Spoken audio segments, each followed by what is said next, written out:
Black lawyer mocked by police officer in courtroom until the judge smiled and called him son. They laughed at him before he even opened his briefcase. Not the kind of laugh you share over a joke. This was the sharp, dismissive snort of men who believed the world was still theirs to own.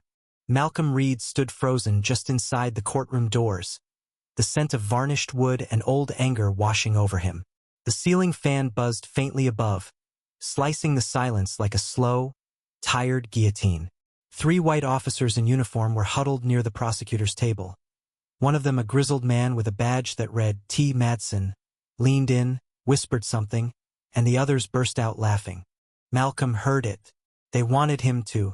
It wasn't his first time in court, not by a long shot, but this was the first time he'd be leading a high-profile civil rights case against the city police department, a department known for discipline, which in local language meant, "Do not question us."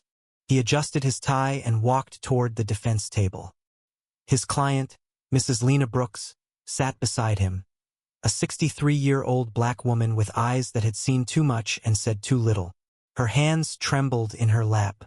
"You all right, Mrs. Brooks?" Malcolm asked gently, kneeling beside her. "They think we're jokes," she murmured. "Like this whole trial's a waste of their time." Malcolm didn't reply. Instead, he stood up straight and turned to face the bench. The judge wasn't in yet. The bailiff was sipping coffee like this was just another Tuesday. Across the aisle, Officer Madsen leaned back in his chair, arms crossed, a smug grin spreading across his weathered face. "You sure you're in the right courtroom, counselor?" he called out, loud enough to hush the gallery. Thought this was a law case, not open mic night. More laughter, some from his fellow officers. A chuckle even escaped from the clerk's table. Malcolm's jaw tightened. He said nothing. Let them laugh. Because Malcolm Reed hadn't survived law school on scholarship, hadn't spent his nights studying under dim light in Southside Chicago, hadn't lost friends to the streets and teachers to cynicism, just to be silenced by some cop with a God complex and a tan line where empathy used to be. The courtroom doors creaked open again. "All rise," the bailiff barked, too late and half-heartedly. Judge William Abernathy entered, a towering man in his 60s, his skin pale, his gaze hard but unreadable. He carried no visible expression, just the long robe of authority and the silence of someone who knew people feared his opinion more than his sentence. Everyone stood. Everyone except Malcolm's dignity that had been standing long before. Abernathy sat, shuffled a few papers, then looked over the rim of his glasses.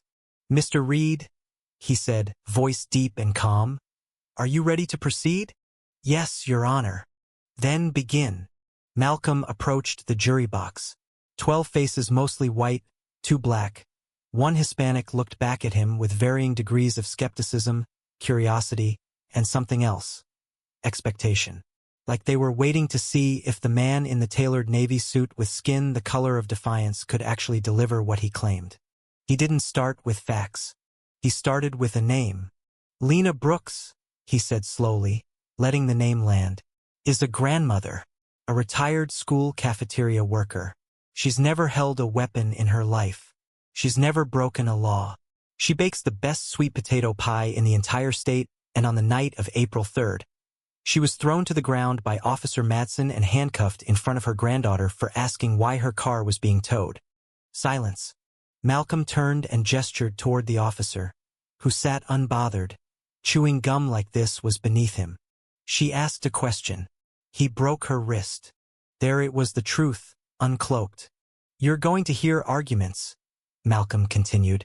"They'll say it was procedure, that she resisted, that Officer Madsen feared for his safety. But what I ask of you is to remember what fear looks like. Because it sure as hell doesn't look like a 63-year-old woman in a church dress and house slippers." He paused, looked each juror in the eye. "This case isn't just about Lena Brooks.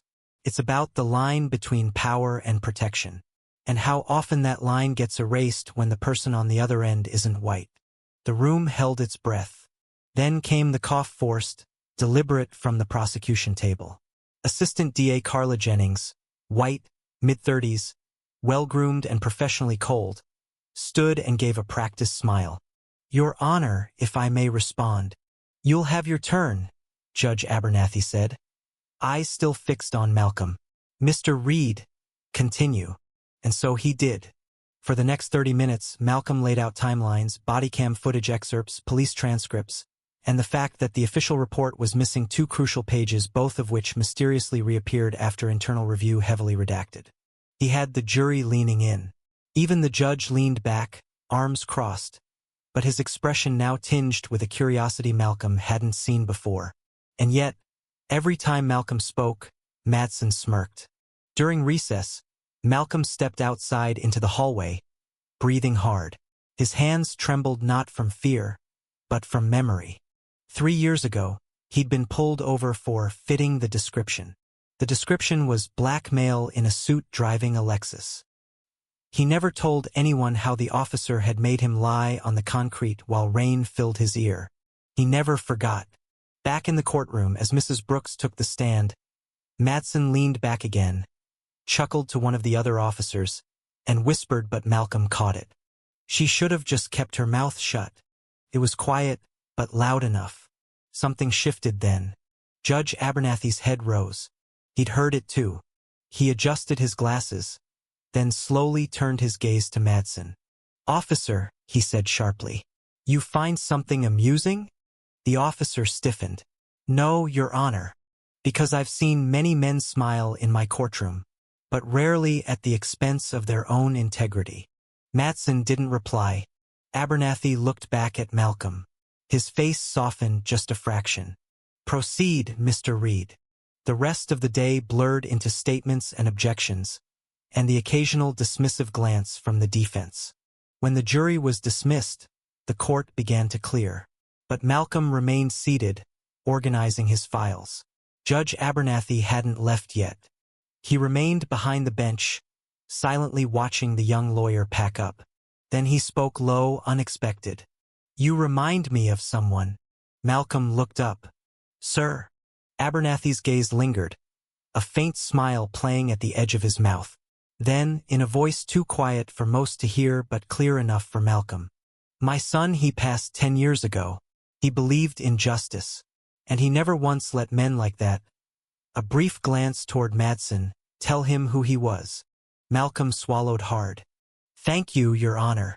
Abernathy's smile grew just slightly. Make them remember her name, son. Malcolm stood still for a moment, the word hanging in the air like an offering. Son. Not a title, not a dismissal, a bridge.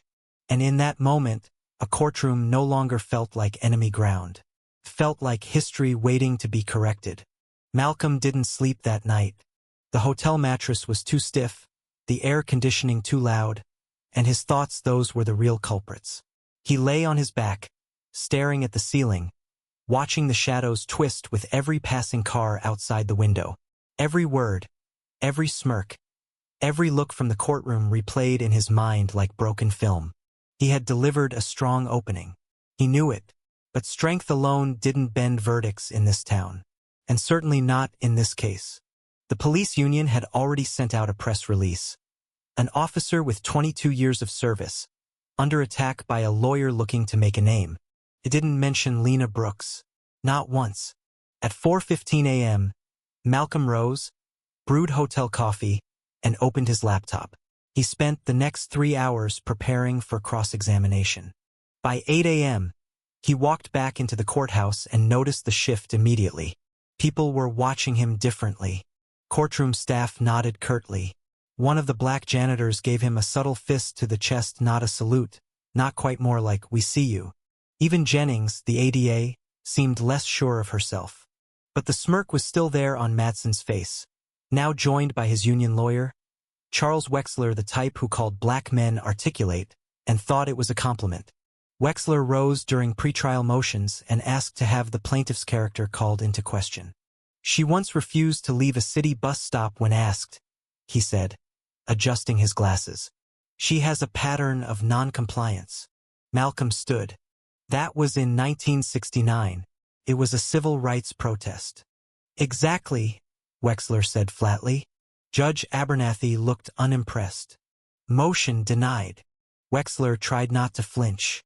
The first witness of the day was Officer Dana Willis Matson's partner during the incident. She wore her uniform with the stiffness of duty but none of its honor. Her blonde hair was tucked perfectly under her cap, her hands clasped on the stand like a schoolteacher about to scold a room. "I saw the subject become agitated," she said. She raised her voice. "My partner followed protocol." "Was she armed?" Malcolm asked. "No." "Did she strike your partner?" "No." "Did she threaten either of you?" Willis hesitated. "She was difficult." "Was she threatening?" "No." Malcolm walked a few steps closer. "Officer Willis, have you ever thrown a woman in her 60s to the ground before?" "I know. But you watched it happen that night?" "I didn't intervene because I trust my partner's judgment." Malcolm nodded. "That's a dangerous kind of trust, isn't it?" Objection. Sustained. But the jury had already heard it. Next came body cam footage. The screen flickered to life, the audio grainy. Lena Brooks stood beside her parked car, a faded green Buick. She asked why it was being towed. Her voice was firm, not angry. She called for her granddaughter to stay inside the porch. Then came Matson's voice. "Step back, ma'am. You're interfering." Lena stepped forward barely a foot. And then, it happened in 5 seconds. He grabbed her wrist. Twisted. She screamed. Malcolm didn't look at the screen. He looked at the jury. Most of them winced. One of the white women bit her lip. A black man in his 50s clenched the arm of his chair. Matson, he looked bored. After the footage ended, the room was silent. Jennings requested a break. Malcolm used it to walk outside again. The humidity clung to him like sweat soaked in guilt. A reporter from the local paper approached, young and wide-eyed. "Mr. Reed, do you have any comment about the footage?" He paused, then answered, low and steady. "That woman could have been your grandmother. Write that down." Back in the courtroom, Malcolm called Lena's granddaughter to the stand. Her name was Trinity, 15. Soft voice, hoodie over her braids. She cried as she spoke. "I was inside, but I heard Grandma scream." "Had she ever raised her voice at police before?" Malcolm asked. "No. She taught me never to argue with police. Said we don't get that luxury."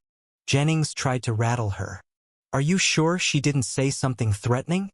Trinity wiped her nose. "She asked if he had a warrant." That answer landed hard. When court recessed that day, Malcolm found a note tucked under his laptop. It was folded neatly, handwritten. "You keep showing them who we are." He didn't know who R was. He didn't need to. That night, he called his mother. She answered after 2 rings. "You all right, baby? Just wanted to hear your voice. You sound tired." "I am." "You winning?" He paused. "I don't know." She was quiet a long moment. Then she said, "Sometimes winning means staying in the room when they want you out." He didn't sleep much again that night. The third day was cross-examination.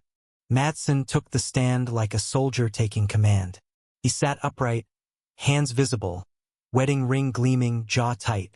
He looked like law, but he spoke like judgment. "She was aggressive," he said. "Define aggressive," Malcolm replied, standing directly in front of him. "She stepped toward me after being told not to." "Was she armed?" "No." "Did she threaten you?" "I felt threatened." "By a woman in slippers?" "By someone who refused orders." "That's enough." Malcolm paused, looked to the jury. "Enough for what?" "To act. To contain the situation." "You didn't contain it. You broke her wrist." "It was a necessary use of force." "Necessary?" "Yes." Malcolm let that hang a second, then walked slowly to the evidence table. He picked up the plastic model of Lena's arm, used during the medical testimony. He held it up. "This wrist, Officer Madsen. This right wrist. This was necessary." Wexler objected. Overruled. Madsen stared at the model. "I did what I was trained to do." "Funny," Malcolm said, his voice low, "because I've read the training manual. And nowhere, not in any section, does it mention wrist fractures as standard procedure for nonviolent civilians." He took a step closer. So I'll ask you one more time. Was it necessary? Madsen's jaw clenched. His nostrils flared. She disrespected me. The room went still. Malcolm blinked. Excuse me? She disrespected me. Ignored me. I gave her a lawful order and she challenged me. And that justifies injury? I am the law in that moment. That was it. Not a sentence, a confession. Malcolm turned slowly to the jury. He didn't say a word. He didn't need to. They had heard the truth. This wasn't about safety. It was about ego, control, power. When court adjourned, the gallery was buzzing. Some reporters whispered. The judge sat unmoving. As Malcolm gathered his files, Abernathy spoke again. Mr. Reed. Malcolm looked up. Yes, Your Honor? Abernathy said nothing for a moment. Then, see you tomorrow. But it was the way he said it, not like routine, like invitation, like he was waiting for Malcolm to finish something bigger than a case. The morning of the fourth day was gray and wet. A thin rain misted the courthouse steps like the world was holding its breath. Inside the courtroom, the air felt different. The spectators' benches were fuller now. Word had spread.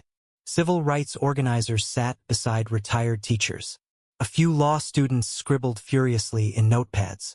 A camera crew from Atlanta stood quietly in the back, waiting for something. And Malcolm? He walked in calm and centered, a fire behind his ribs that no badge could extinguish. Mrs. Brooks gave him a smile, weak but grateful. He returned it with a nod. She had carried enough. Now it was his turn. Today was about intent. The prosecution called Officer Madsen's superior, Captain Lowell, a man in his late 50s with silver in his hair and stone in his stare. He wore his uniform like armor, metals polished bright enough to blind. He claimed Madsen was an exemplary officer. Never a single complaint upheld. Always within bounds. Jennings asked him if he had any reason to believe Officer Madsen acted improperly that night. Lowell smiled. No, I believe Officer Madsen acted with professionalism. Then came Malcolm's turn. He stood, hands clasped behind his back, and approached slowly. Captain Lowell, how many formal complaints has Officer Madsen received in the last 10 years? Lowell shifted. Like I said, none have been upheld. How many received? Lowell hesitated. That's not relevant. Malcolm raised a paper. Your department filed a motion to suppress this list, but Judge Abernathy overruled it. He handed a copy to the jury. 12 excessive force complaints. 7 from black residents. 2 involving minors. 1 resulting in hospitalization. Objection. Jennings stood. Your Honor, this is circumstantial. Sustained in part, Judge Abernathy said, glancing toward the jury. Proceed carefully, Mr. Reed. Malcolm nodded. I will. He turned to Lowell again. Captain, when you say exemplary, do you mean never held accountable? Lowell clenched his jaw. That's not what I said. But it's what you meant. I meant that no action was taken because there was no proof of wrongdoing. No admitted proof. Just complaints. Just accusations. Malcolm leaned forward. Captain, would you agree that repeated accusations can reveal a pattern, even when the accused wears a badge? The courtroom stilled. Lowell said nothing. That silence was louder than any answer. Next up was Malcolm's surprise witness. Her name was Angela Hart. She walked with a limp and wore a scarf tight around her neck. 10 years ago, she'd filed an internal complaint against Madsen. It went nowhere, but she remembered. I didn't come here to destroy a man, she said, voice trembling but steady. I came because I watched the news and saw a woman get hurt for asking a question. That could have been me. That was me. Jennings objected. Judge overruled. Malcolm asked one question. What did Officer Madsen say when you cried out in pain that night? Angela looked at the jury. He told me I should be grateful it wasn't worse. Gasps from the gallery. Even one juror's hand shot up to cover her mouth. Jennings demanded that Angela's testimony be stricken. The judge denied her. When court recessed for lunch, Malcolm stepped into the hallway and saw Wexler waiting. The union lawyer approached him with a tight, fake smile. "Hell of a performance, counselor." Malcolm didn't stop walking. "It's not a performance. It's truth." Wexler walked beside him. "You know you're not going to win, right?" "I don't play to win. I play to change the rules." Wexler's smirk faltered. Malcolm entered the elevator, letting the doors close on Wexler's silence. That afternoon, Judge Abernathy asked both sides to present closing arguments the following morning. Malcolm wasn't ready. Not emotionally. Not because of doubt, but because this mattered. He sat that night in the hotel lobby, notes spread before him, untouched. He thought about his father. A welder. A man of few words and thick hands. He died when Malcolm was in law school. Never got to see the bar exam. But he left a note inside Malcolm's last birthday card. "Never let them shame you out of your voice." Malcolm carried that voice now, and it was time to use it. The next morning, the courtroom was packed. Local news was live-streaming. Social media was buzzing. The city could feel something coming, and for once, it wasn't fear. It was friction. Hope rubbed against despair. And people came to see which would catch fire. Judge Abernathy entered quietly, gavel in hand. He looked older that day, not tired, solemn. Jennings spoke first. She stuck to the law. Officer Madsen had a right to act when he felt threatened. There is no statute that punishes caution. There is no ruling that outlaws discomfort. Was it unfortunate? Yes. But illegal? No. She ended with a final blow. Emotion is not evidence. Then it was Malcolm's turn. He stood, notes in hand, then placed them down. He looked at the jury and spoke from memory. 3 days ago, you heard about a wrist. A broken wrist. One bone, maybe two. He paused. But that break didn't start with Officer Madsen. It started long before that. Started with the idea that people like Lena Brooks don't get to raise their voices. Don't get to ask questions. Don't get to stand still without being told to move. He walked slowly. She wasn't threatening. She wasn't violent. But she was black, and that was all it took to be seen as dangerous. He gestured toward Madsen. And he didn't act out of fear. He acted out of anger. Out of insult. Because how dare someone like her ask for dignity? He leaned forward. "And now you have a choice." He turned to the jury box. "You can say nothing. You can excuse it. You can wrap it in protocol and sleep fine tonight." He paused. "Or you can say enough." A long beat. He finished quietly. "She didn't just lose a wrist.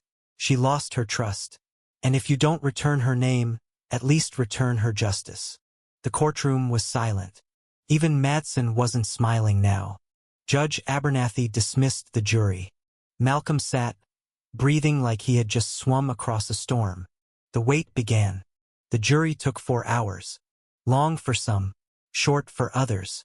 When they returned, the air was electric. Malcolm stood. So did Mrs. Brooks.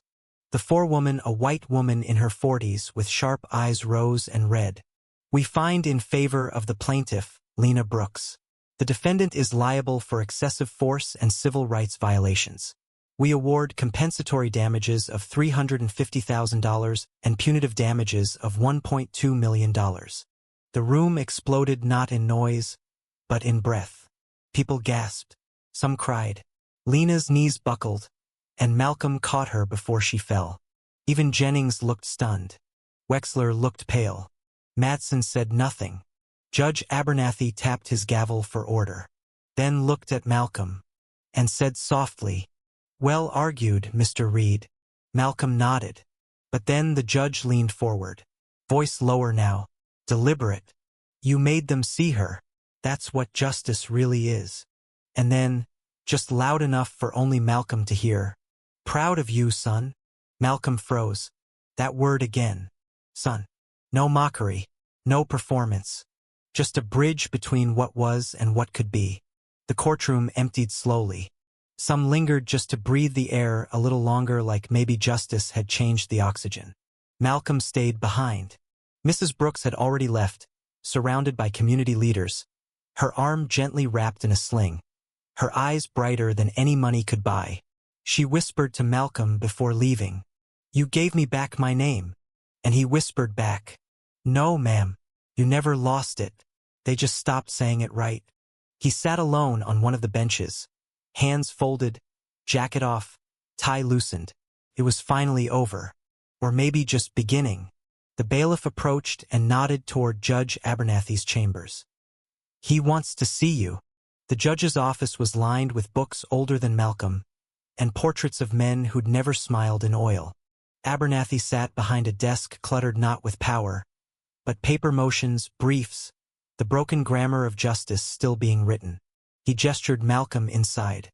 "Close the door."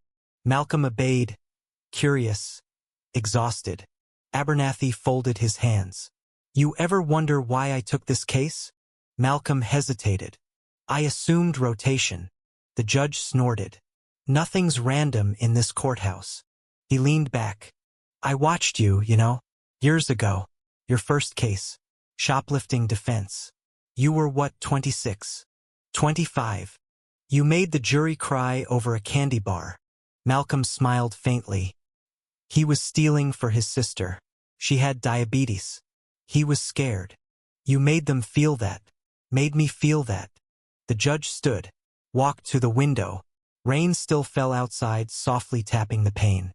"My father couldn't read," Abernathy said quietly, "but he made me memorize the Constitution by age 10. Every amendment." He turned. "You just reminded me why." Malcolm didn't know what to say.